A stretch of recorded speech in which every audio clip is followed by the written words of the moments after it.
तो कैसे हैं आप लोग। आशा करते हैं आप लोग अच्छे होंगे।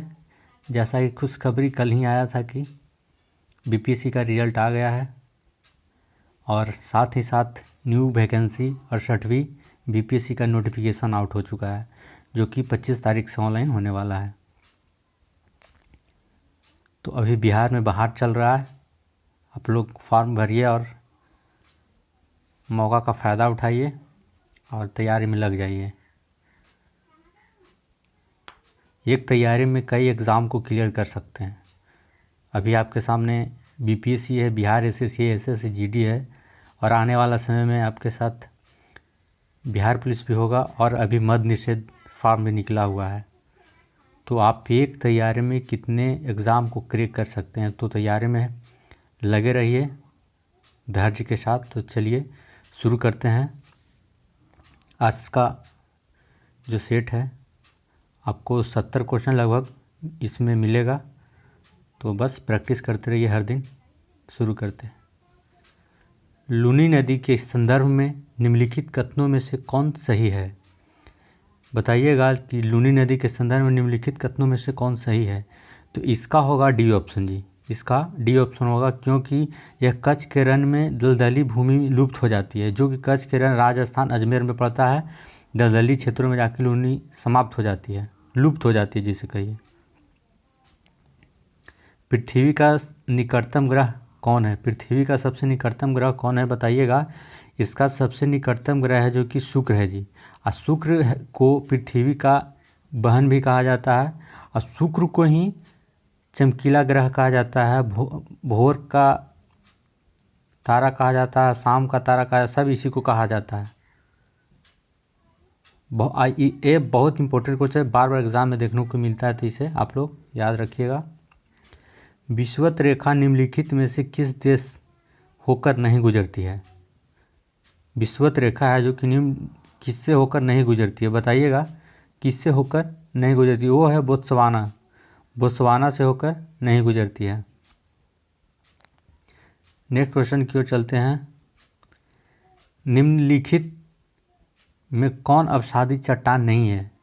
अवसादी चट्टान कौन नहीं है बताइएगा। ये है जो कि सी ऑप्शन डायोराइट है, जो कि अवसादी चट्टान नहीं है।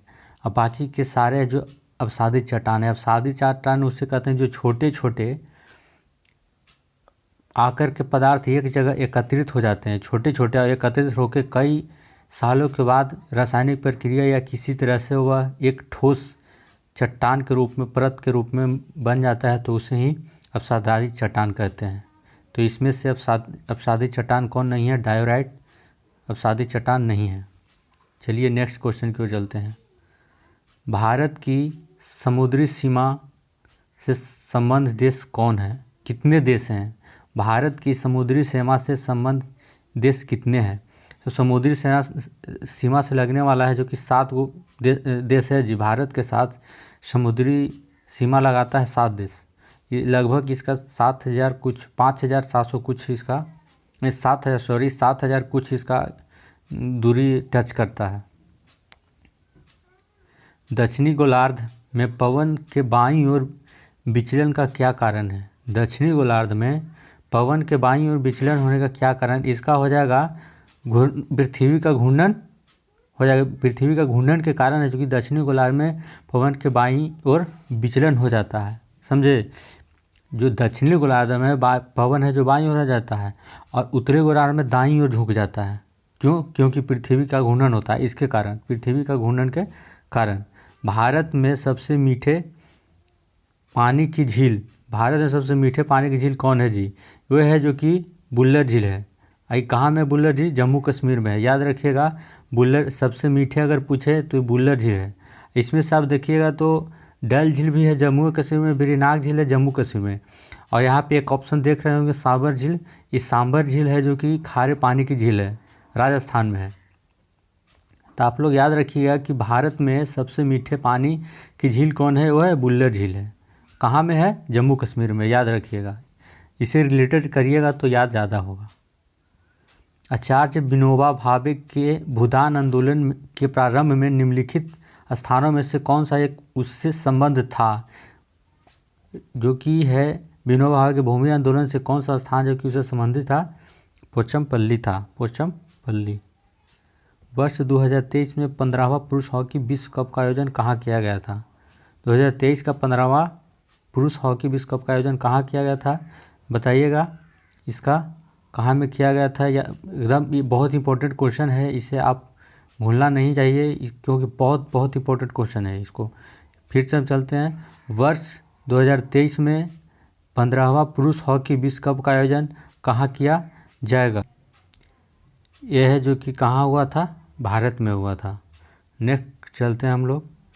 निम्नलिखित में से कौन सा कारण या उपाय मृदा सुधार के लिए उपयुक्त नहीं है?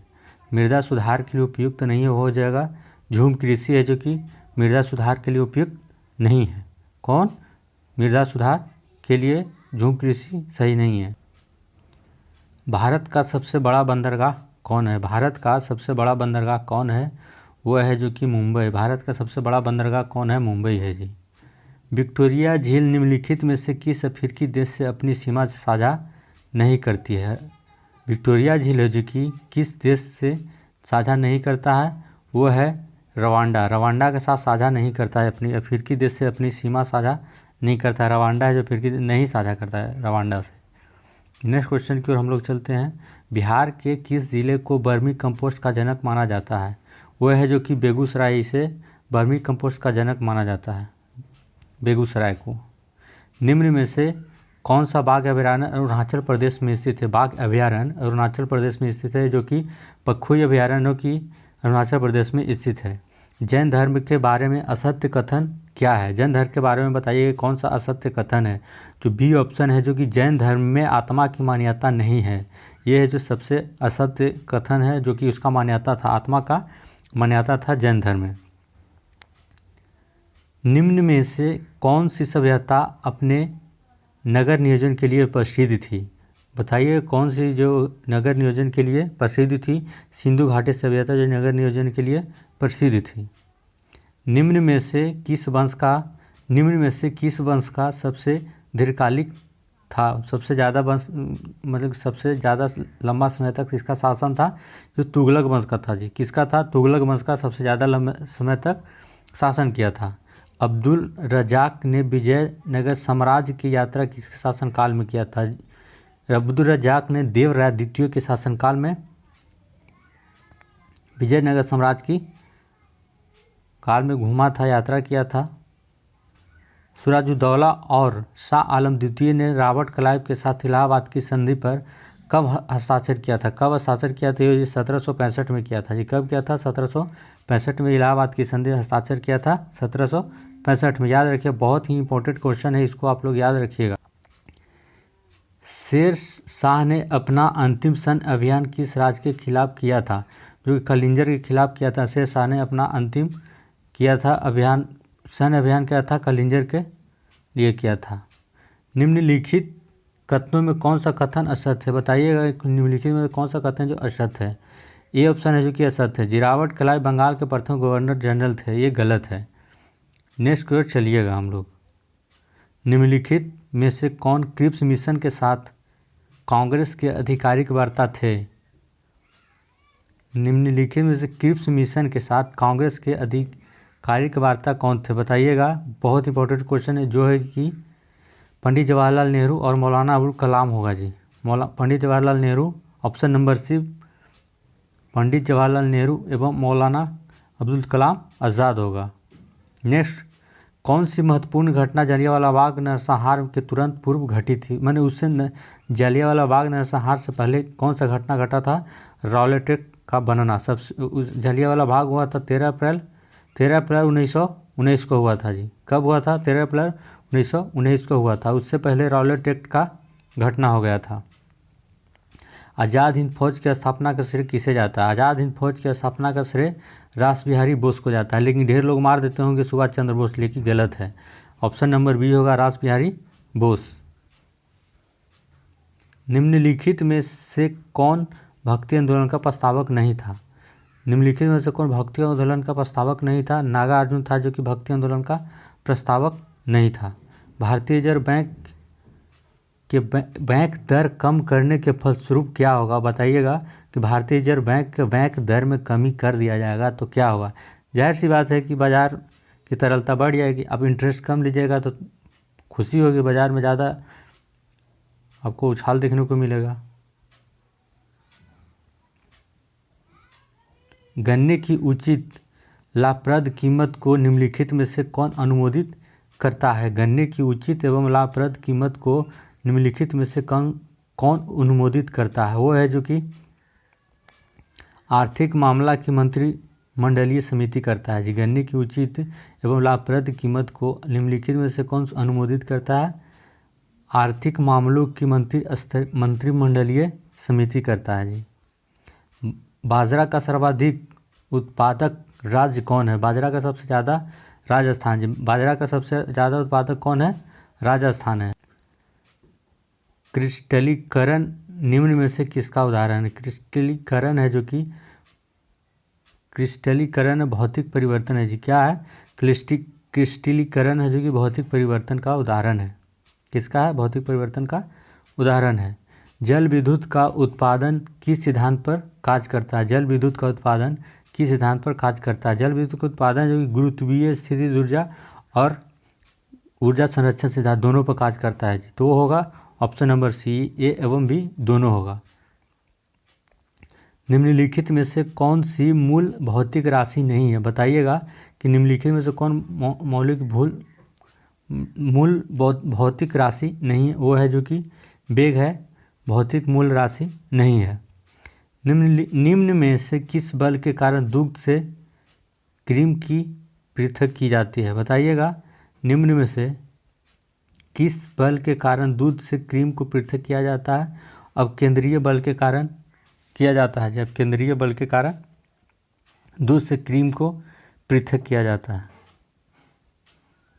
भारत सर्वप्रथम न्यूनतम मूल्य की अवधारणा को किस समिति की सिफारिश पर लागू किया गया था। वह है जो कि option number A, Laxmikant Jha समिति की सिफारिश पर इसको न्यूनतम मूल्य को लागू किया गया था।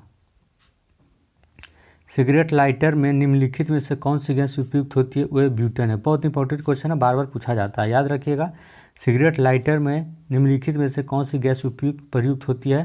ब्यूटेन है। जो पुट से दबाता है जो जल जाता है जी, उसको कहता है सिगरेट लाइटर, समझे। सबसे अधिक क्रियाशील धातु कौन सी है। सबसे अधिक क्रियाशील धातु पोटेशियम होगा जी, जिसका संकेत के होता है। सबसे क्रियाशील धातु है पोटेशियम, याद रखिएगा। धातु अधातु मत मार दीजिएगा, बार बार ऑप्शन देख कर फंसा देता है अधातु अधातु में। तो याद रखिएगा सबसे अधिक क्रियाशील धातु पोटेशियम होगा।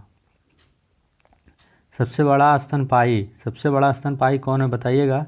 सबसे बड़ा स्तनपायी जो व्हेल मछली होगा, ऑप्शन नंबर ए सही होगा जी। सौर ऊर्जा एटीपी में बदलती है कौन। क्लोरोप्लास्ट है जो कि सौर ऊर्जा एटीपी में बदलती है। निम्न में से कौन मानव शरीर की सबसे छोटी हड्डी है। निम्न में से जो कि स्टेपी जो इस मानव की सबसे छोटी हड्डी है, कान की हड्डी है। कान में 3 हड्डी होती है, जो सबसे छोटी हड्डी स्टेपीज होता है जी। निम्न में से कौन लसिका का कार्य है। निम्न में से कौन लसिका का कार्य है बताइएगा। यह जो उपयुक्त सभी होगा। लसिका का कार्य तीनों करता है जी, चारों करता है, तीनों। नेक्स्ट की ओर चलते हैं हम लोग। निम्न में सबसे मीठा चीनी कौन है। फ्रक्टोज होगा। फ्रक्टोज सबसे मीठा चीनी कहा जाता है। इसे मीठा चीनी का दर्जा दिया, सबसे मीठा चीनी फ्रुक्टोज को कहा जाता है। जब हम अपने बिजली बिल को भुगतान करते हैं तो हम किसके लिए भुगतान करते हैं। ऑप्शन नंबर डी होगा, उपयोग हुए ऊर्जा के लिए। किसके लिए भुगतान करते हैं, उपयोग हुए ऊर्जा के लिए हम लोग भुगतान करते हैं। मादा युग्मक को क्या कहते हैं। मादा युग्मक को क्या कहते हैं बताइएगा। कुछ लोग तो ऑप्शन नंबर सी भी मार रहे होंगे, लेकिन ये गलत है, अंडाणु होगा। ध्यान रखिएगा कि आपको पूछ रहा है मादा युग्मक को क्या कहते हैं, मादा पूछ रहा है, इसलिए ध्यान से मारिएगा। क्या होगा, अंडाणु होगा। मादा युग्मक को क्या कहते हैं, अंडाणु कहते हैं। वर्षा की मात्रा निर्भर करती है किस पे करती है। वर्षा की मात्रा किस पर निर्भर करती है, वायुमंडल में नमी पर निर्भर करता है जी। यूएनईपी का मुख्यालय कहाँ अवस्थित है। यूएनईपी का मुख्यालय नैरोबी में स्थित है। कहाँ है, नैरोबी में स्थित है जी। भारत के संविधान की उद्देशिका में निम्न शब्दावली किस अनुक्रम में दी गई है वह है संपूर्ण प्रभुत्व संपन्न समाजवादी धर्मनिरपेक्ष लोकतांत्र गणतांत्रक गणराज्य लोकतांत्रक गणराज्य। ऑप्शन नंबर ये होगा। बहुत ही इंपॉर्टेंट क्वेश्चन है ये, इसको ये उद्देशिका में दिया गया है, इसको आप लोग पढ़िएगा तो पता चल जाएगा। लूसेंट में भी दिया हुआ है, जहाँ देखिए पॉलिटी की किताब में सब जगह दिया हुआ है, यह जो कि जोड़ा गया था। बहुत ही आराम से देख सकते हैं इसको, बहुत ही इंपॉर्टेंट क्वेश्चन बार बार पूछते रहता है जी। भारत में फ्रांसीसियों ने अपना सबसे पहला कारखाना निम्न स्थानों में से कहाँ लगाया था। जो फ्रांसीसियों जो पहला कारखाना भारत में कहाँ पे लगाया था, सूरत में लगाया था जी। ध्यान रखिएगा, अगर आप कोई पूछ दे तो ध्यान दीजिएगा कि फ्रांसीसियों का है पुर्तगालियों का है, इसलिए ध्यान दीजिएगा ऑप्शन के अनुसार छट जाता है। तो फ्रांसीसियों कहेगा कहाँ लगाया था तो सूरत हो जाएगा जी। नेक्स्ट की ओर हम लोग चलते हैं। निम्न में से कौन एक स्थानीय सरकार के कार्यों में नहीं आता है। स्थानीय सरकार के कार्यों में सार्वजनिक व्यवस्था बनाए रखना ये स्थानीय सरकार के कार्यों में नहीं आता है जी। निम्नलिखित में कौन निर्धारित करता है कोई विधेयक धन विधेयक है। यह है जो कि लोकसभा अध्यक्ष बताता है कि धन विधेयक है या नहीं है। कौन बताता है धन विधेयक है या नहीं, लोकसभा अध्यक्ष बताता है जी। वित्तीय आपात कितने समय के लिए लागू की जाती है। वित्तीय आपात है जो कि कितने समय के लिए लागू है, तो इसका कोई अधिकतम सीमा अवधि नहीं किया गया है जी। वित्तीय आपात कितने समय के लिए लागू की जा सकती है, इसका कोई संविधान में नहीं किया गया है कि कितना होगा। इसमें से ऑप्शन नंबर डी होगा, कोई अधिकतम अवधि नहीं है। कौन होगा, कोई अधिकतम अवधि नहीं है, ऑप्शन नंबर डी होगा जी। भारत के महान न्यायवादी के संबंध में निम्नलिखित में से कौन सा कथन सही नहीं है। भारत के न्यायवादी के बारे में पूछ रहा है कि कौन सा कथन सही नहीं है, तो ये हो जाएगा ऑप्शन नंबर बी, वह केंद्रीय कैबिनेट का सदस्य होता है नहीं होता है जी, लेकिन फिर भी संसद में बैठता है, इसलिए वह केंद्रीय कैबिनेट का सदस्य होता है और संसद की कार्यवाही में भाग लेता है। ये गलत है, वह कैबिनेट का सदस्य नहीं होता लेकिन संसद की कार्यवाही में भाग लेता है, ये सही हो सकता है। और वह संविधान के अनुच्छेद 76 के में इसका चर्चा किया गया महान्यायवादी का। चलिए नेक्स्ट क्वेश्चन की ओर हम लोग चलते हैं।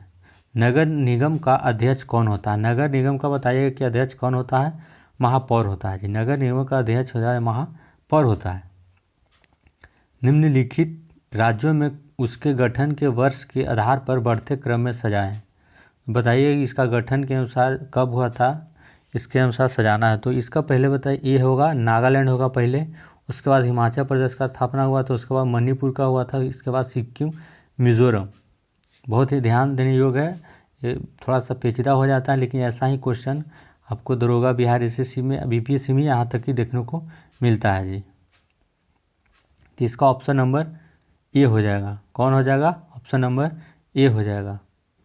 नीति आयोग द्वारा जारी बहुआयामी गरीबी सूचकांक 2021 के अनुसार बिहार की कितनी प्रतिशत जनसंख्या गरीब है। बताइएगा कि कितना प्रतिशत है जो कि गरीब है जी। इसमें हो जाएगा, गरीबी में अगर पूछे तो हो जाएगा आपका 51.9%। 51.9%, यानी कि आपका जितना भी जनसंख्या उससे आधा से अधिक बिहार में गरीबी है जी। आप लोग समझ सकते हैं बिहार कितना अभी पिछड़ा राज्य है, इसलिए बहुत ही अभी ज़रूरी है। निम्न में से किस वीटो की शक्ति का प्रयोग भारत के राष्ट्रपति द्वारा नहीं किया जा सकता है। जो कि विशेषित वीटो का उपयोग भारत के राष्ट्रपति द्वारा नहीं किया जा सकता है। भारत के राष्ट्रपति के निर्वाचन प्रक्रिया में संशोधन करने के लिए संबंधित विधेयक को पारित किया जाना चाहिए। किसके अनुसार पारित किया जाना चाहिए, ऑप्शन नंबर कौन सा होगा बताइएगा। इसका ऑप्शन नंबर डी होगा जी। जो कि संसद के दोनों सदनों के 2/3 बहुमत से तथा साथ ही साथ आधे से अधिक राज्यों के अनुमोदन से भारत के राष्ट्रपति को निर्वाचन प्रक्रिया में संशोधन करने की संबंधित विधेयक को पारित किया जाना चाहिए। जब तक 2/3 नहीं होगा और राज्य के कम से कम आधा से अधिक राज्यों का अनुमोदन नहीं होगा तब तक कोई भी उपाय नहीं हो सकता है। एजरा कप किस खेल से संबंधित है जी। एजरा कप है जो कि पोलो से संबंधित है। एजरा कप पोलो से संबंधित है जी। Ezra cup. निम्न में से कौन भारत के प्रथम मुख्य न्यायाधीश थे। बहुत ही इंपॉर्टेंट क्वेश्चन, निम्न में से कौन भारत के मुख्य न्यायाधीश थे? हीरालाल जकानिया भारत के प्रथम मुख्य न्यायाधीश रहे हैं जी। भारत के मुख्य हीरालाल जकानिया रहे थे। रिहंद जल विद्युत परियोजना के से देश के किन राज्यों को लाभ मिलता है? ऑप्शन नंबर सी, उत्तर प्रदेश और मध्य प्रदेश को रिहंद जल विद्युत परियोजना से लाभ मिलता है जी। विश्व की सबसे लंबी हाईवे टनल किस देश में स्थित है? विश्व की सबसे लंबी हाईवे टनल किस देश में स्थित है? जो कि भारत में है। ऑप्शन नंबर डी होगा। हवाई अड्डों पर विमान चालकों को संकेत चालकों को संकेत देने के लिए किस गैस का प्रयोग किया जाता है? वह है जो कि नियॉन गैस का प्रयोग किया जाता है। कहाँ किया जाता है? हवाई अड्डों पर। याद रखिएगा, कहाँ? हवाई अड्डों पर नियॉन गैस का प्रयोग किया जाता है। 50 डिग्री सेल्सियस कितने फ़ारेनहाइट के बराबर होता है? तो इसको 50 डिग्री सेल्सियस को फ़ारेनहाइट में बदलने के लिए कहा गया है, तो इसका ऑप्शन नंबर बी होगा 122 डिग्री फ़ारेनहाइट। निम्नलिखित में से कौन सा एक शंघाई सहयोग